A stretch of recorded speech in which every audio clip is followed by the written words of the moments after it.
Sebelum menyaksikan video ini, pastikan bosku jangan lupa subscribe. Karena subscribe itu gratis plus bonus tonton video terbaru setiap harinya. Jangan lupa ya. Nah, akhirnya ketahuan kan sekarang ini, yaitu keuntungan Formula E.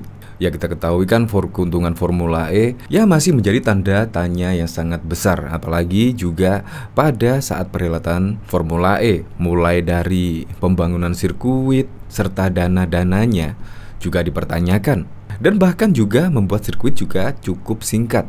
Akhirnya setelah perhelatan Formula E tersebut dilaksanakan, semuanya bertanya-tanya berapakah keuntungan Formula E, di mana komitmen fee-nya ya sudah beratus-ratus miliar. Nah, akhirnya di kepemimpinan Heru Budi tentang keuntungan Formula E akhirnya bisa transparan ini. Ini bahkan juga ditanggapi oleh Kusnul Khotimah. Kemarin katanya Formula E untung 6 miliar, utang 19 miliar. Sekarang turun jadi 5M. Utangnya sudah dibayar belum? Lalu komitmen fee 560 miliar yang sudah dibayar pakai APBD DKI dan 90 miliar yang belum lunas sudah dihitung belum? Masih punya banyak utang kok ngomong untung, dasar waluh. KPK RI apa kabar? Nah, di sini pada bulan November 2022 lalu Jakpro menyebut keuntungan Formula E 6 miliar, sisa hutang 19 miliar. Dan dari sini yaitu hasil audit KAP keuntungan Formula E Jakarta 2022 capai 5,29 miliar. Itu belum lagi yang kemarin rame itu Ahmad Syahroni memborong tiket Formula E yang katanya sih dari kabar berita yang beredar menghabiskan 1,2 miliar. Yang lebih heboh lagi, dulu juga ada penelitian yaitu dari Indef, yaitu dampak ekonomi Formula E tembus 2,638 triliun. 2,6 triliun. Wow. Ini menurut saya sangat-sangat tidak masuk akal sih. Bahkan ini juga ada berita yang menyebut dari kata logika Indef bohongi publik sebut Formula E untung besar dari Mandalika. Bahkan juga ada berita yang menyebut Formula E itu lebih untung dari MotoGP Mandalika. Padahal kalau dilihat dari sini, ya padahal cuma diprediksi 600 sampai 800 miliar. Ternyata keuntungannya berlipat-lipat, hampir 6 kali lipat, yaitu 4,5 triliun. Ini di luar prediksi dari Sandiaga Uno, yaitu keuntungan Formula E justru malah naik. Tetapi yang digembar-gemborkan Formula E untung besar, ternyata malah 2,6 miliar. Sungguh sulit dibayangkan dengan dana yang begitu besar keluar untuk membiayai Formula E, ternyata hanya untung 5,2 miliar. Padahal itu juga kelas internasional loh. Dari sini yaitu Sandiaga Uno mengatakan bahwa MotoGP Mandalika 2022 telah memberikan nilai tambah bagi ekonomi Indonesia sebesar 4,5 triliun. Ini di luar angka 700 hingga 800 miliar yang kita perkirakan, ujar Sandiaga Uno dalam weekly press briefing secara daring dilansir dari Antara. Nah, jadi di sini prediksi 700 sampai 800 miliar ternyata boom. Nilai tambah ekonominya 4,5 triliun. Bahkan di sini Luhut mengklaim yaitu World Superbike Mandalika ditonton lebih dari 1,6 miliar penduduk dunia. Ini belum MotoGP. Kemungkinan kalau MotoGP bisa sekitar 2 miliar penduduk dunia ya. Apalagi juga penyelenggaraan MotoGP mendapatkan pujian lah dari seluruh pembalap MotoGP. Nah, ini dampak ekonomi secara tidak langsung seperti apa? Pastikan membuat nama Indonesia, khususnya Mandalika di NTB, menjadi terkenal lah di seluruh dunia. Orang-orang yang melihat ini pasti juga pengen lah sewaktu-waktu akan main ke NTB, tepatnya di Mandalika. Itu juga mempunyai dampak ekonomi yang secara tidak langsung, secara terus-menerus akan dirasakan oleh penduduk NTB, khususnya Mandalika. Ini merupakan strategi yang cukup keren lah. Apalagi juga kemarin keuntungannya juga sangat luar biasa, yaitu 4,5 triliun. Padahal diprediksi yang hanya 700 hingga 800 miliar. Tetapi beda dengan penjelasan Ahmad Riza Patria ini, yaitu tentang Formula E. DKI bakal raup keuntungan 1,567 triliun jika Formula E digelar 2022 sampai 2024. Saya melihat ini kayaknya sih tidak mungkin ya. Apalagi kemarin dari hasil audit juga keuntungannya cuma 5,26 miliar. Nah, dari sini rincian keuntungan ekonomi pada tahun 2022 sebesar 498 miliar, tahun 2023 sebesar 522 miliar, dan tahun 2024 sebesar 547 miliar. Tapi kenyataannya pada tahun 2022 aja hanya 5,26 miliar. Jadi pakai data apa sebenarnya ya? Masih masuk akalan MotoGP di Mandalika. Diperkirakan 700 hingga 800 miliar keuntungannya, tetapi malah justru naik.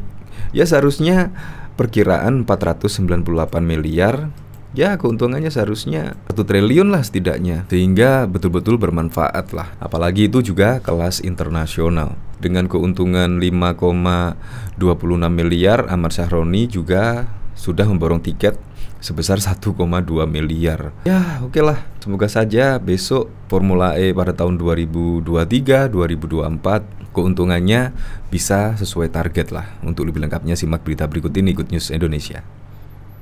Hajatan Jakarta E-Prix terselenggara dengan lancar dan sukses pada 4 Juni 2022 lalu. Dunia pun mulai menyadari bahwa Jakarta dapat menghelat acara internasional yang terbaik dalam sejarah 8 tahun penyelenggaraan Formula E. Dampak yang luas, dunia internasional menyadari bahwa Jakarta atau bangsa Indonesia bisa menyelenggarakan event global dengan setara, bahkan terbaik di antara Formula E yang pernah ada.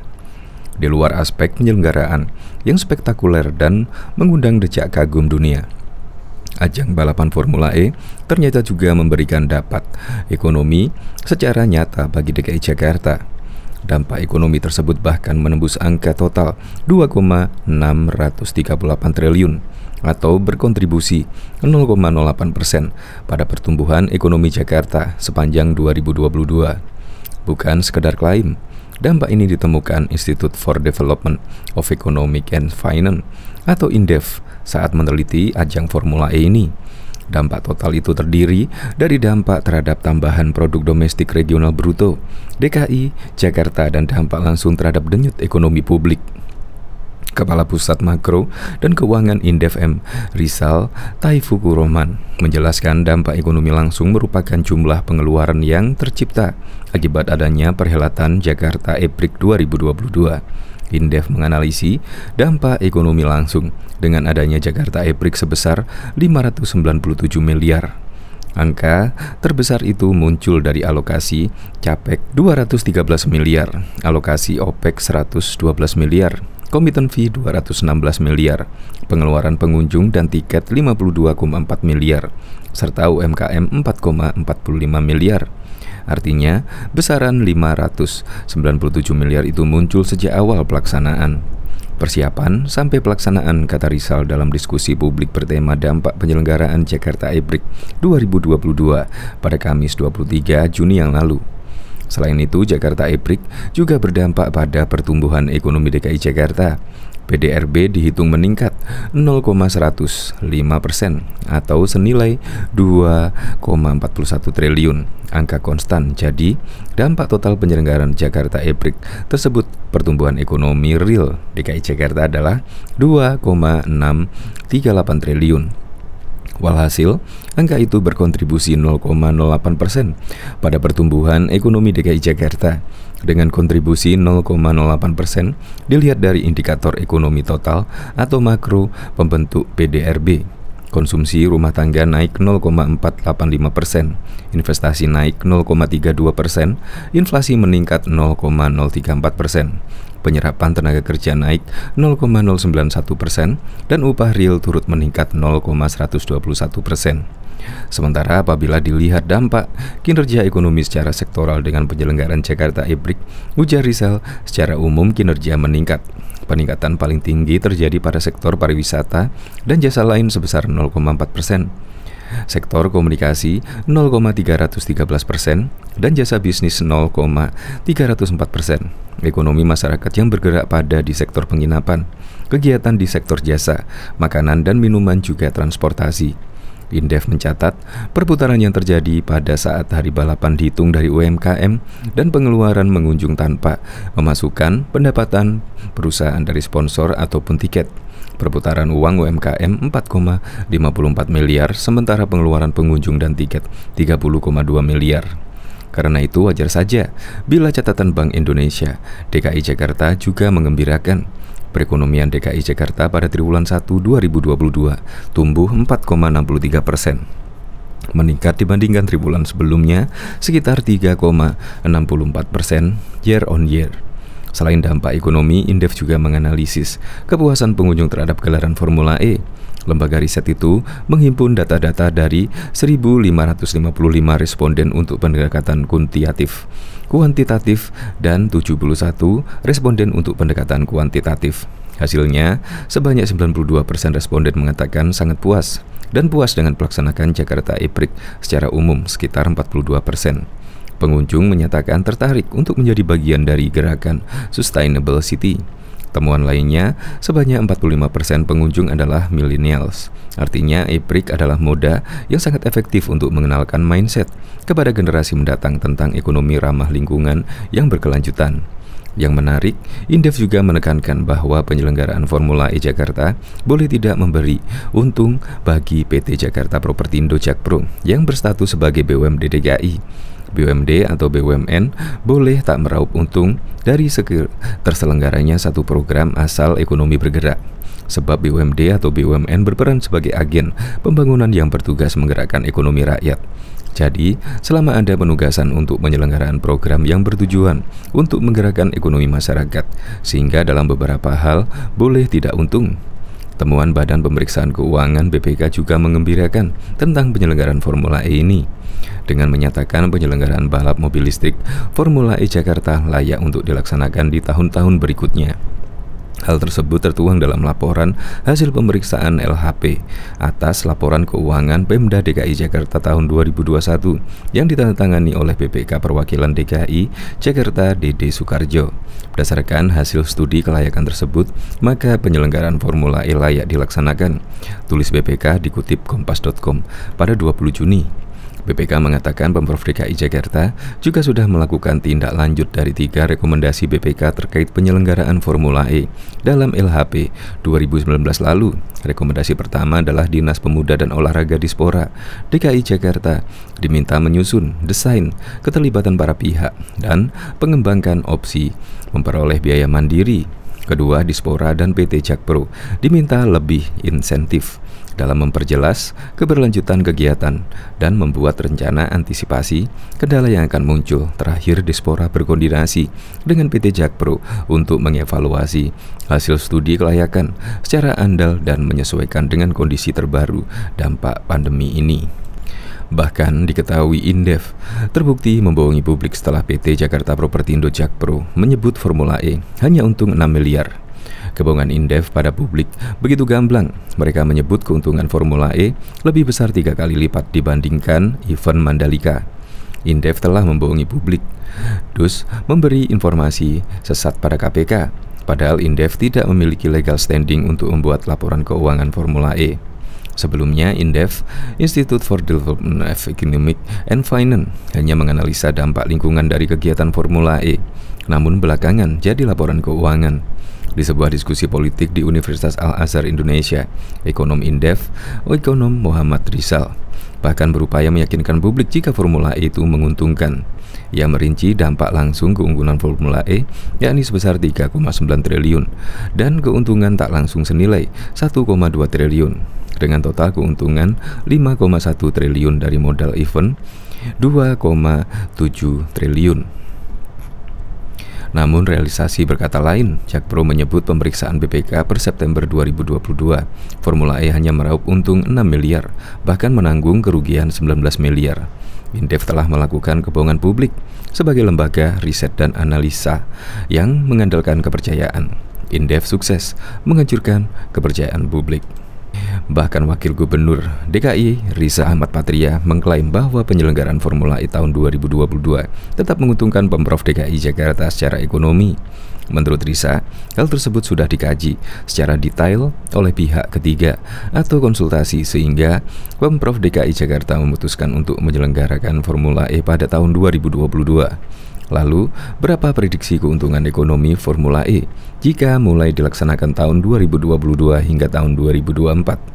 Jika merujuk studi dampak ekonomi yang tercantum dalam proposal penyertaan modal daerah PMD PT Jakarta Propertindo 2022 kepada Pemprov DKI Jakarta pada bulan September 2019, disebutkan kurang lebih keuntungan ekonomi dari Formula E tahun 2022 hingga tahun 2024 sebesar 1.567 miliar. Hal itu tertuang dalam buku 1 tentang laporan hasil pemeriksaan atas laporan keuangan pemerintah daerah Pemprov DKI Jakarta tahun 2019 oleh BPK DKI Jakarta khusus terkait pengelolaan penyelenggaraan kegiatan Formula E tahun anggaran 2019. Hasil pemeriksaan ini telah ditandatangani oleh Gubernur DKI Jakarta Anies Baswedan dan penanggung jawab pemeriksaan dari BPK Perwakilan DKI Jakarta Pemut Arya Waboho pada 19 Juni 2020 yang lalu. Dalam laporan hasil pemeriksaan BPK tersebut, jika Formula E diselenggarakan mulai 2020 hingga 2024 dengan kondisi normal, tidak ada pandemi, maka keuntungan ekonominya mencapai 2 triliun. Karena sudah diputuskan diselenggarakan tahun 2022, maka keuntungan ekonominya berkurang menjadi 1.567 miliar. Namun, perhitungan ini belum mempertimbangkan situasi pandemi yang belum pasti berakhirnya.